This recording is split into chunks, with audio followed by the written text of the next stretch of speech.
नमस्कार, मैं शालिनी और आप देख रहे हैं प्रयाग खबर। आई बढ़ते हैं आज की बड़ी खबर की ओर। दिल्ली विधानसभा चुनाव के बाद चंडीगढ़ मेयर इलेक्शन कराना चाहती थी आप, क्या पहले ही हो गया था हार का अंदेशा? मेयर चुनाव में सभी राजनीतिक दलों की साख दांव पर लगी थी। ये चुनाव केवल चंडीगढ़ तक सीमित नहीं था, बल्कि इसकी गूंज राजधानी दिल्ली तक सुनाई देनी, इसलिए सभी से हर हाल में जीतना चाहते थे। यही वजह थी कि जो आप और कांग्रेस के नेता 250 किलोमीटर दूर दिल्ली में एक दूसरे को बुरा भला कहते हुए आरोप प्रत्यारोप लगा रहे थे। वे चंडीगढ़ में भाजपा को रोकने के लिए एक साथ समझौता कर चुनाव लड़ रहे थे। आपको हुआ बड़ा नुकसान। भाजपा नेता इस पर भी सवाल उठाते रहे। चुनाव में क्रॉस वोट से भाजपा के मेयर बन गई और कांग्रेस को सीनियर डिप्टी मेयर और डिप्टी मेयर पद मिल गए। सबसे बड़ा नुकसान आपको उठाना पड़ा है। कांग्रेस के हाथ का साथ भी आपको मेयर की कुर्सी नहीं दिला पाया। दिल्ली विधानसभा चुनाव में कांग्रेस और आप अलग अलग लड़ रहे हैं। दोनों दलों के नेता एक दूसरे पर आरोप प्रत्यारोप लगा रहे हैं। वहीं चंडीगढ़ में गठबंधन से पहले ही कई सवाल उठ रहे थे।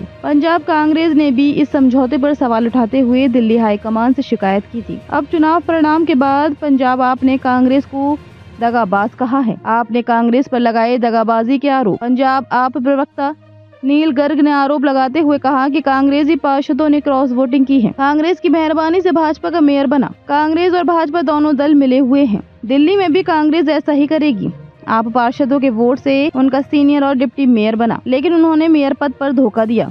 दोनों दलों के बीच खटास चंडीगढ़ में भी बढ़ने लगी है। अब गठबंधन दिल्ली चुनाव से पहले टूट सकता है। भाजपा दिल्ली में दोनों दलों को घेरे। नुकसान के डर से दोनों दल एक दूसरे पर आरोप लगाकर समझौता खत्म कर सकते हैं। चंडीगढ़ का समझौता स्थानीय नेताओं की वजह से ही चल रहा था। आप नेताओं को इस बार पहले से अंदेशा था कि परिणाम उनके पक्ष में नहीं होंगे। कार्यकारिणी गठित होने के बाद से ही कई पार्षद नाराज चल रहे थे। जसबीर सिंह लाडी, पूनम देवी, अंजू कतियाल, जसविंदर कौर सहित कई पार्षद अपनी नाराजगी जाहिर भी कर चुके थे। बाद में भले ही सभी एक साथ रोपड़ लाउंज में एकत्र हो गए थे। यही वजह थी कि पार्टी ने प्रत्याशी भी नामांकन के दिन ही प्रेमलता को घोषित किया। चुनाव टालने के हुए प्रयास। दिल्ली विधानसभा चुनाव की वजह से ही मेयर चुनाव को टालने के प्रयास हुए। पहले आप मेयर कुलदीप ने अपना कार्यकाल बढ़ाने के लिए हाई कोर्ट में याचिका दायर की। कोर्ट ने भी उनका कार्यकाल 5 दिन बढ़ाते हुए 29 जनवरी तक किया।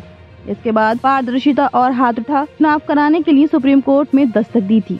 खबरों में अब तक के लिए बस इतना ही। फिर होगी आपसे मुलाकात। तब तक के लिए नमस्कार और देखते रहिए प्रयाग खबर। ऐसे ही लेटेस्ट अपडेट पाने के लिए हमारे चैनल को सब्सक्राइब करें और तुरंत नोटिफिकेशन पाने के लिए बेल आइकन प्रेस करना ना भूलें। यदि आप हमें फेसबुक या इंस्टाग्राम के माध्यम से देख रहे हैं तो हमारे पेज को फॉलो जरूर करें। धन्यवाद।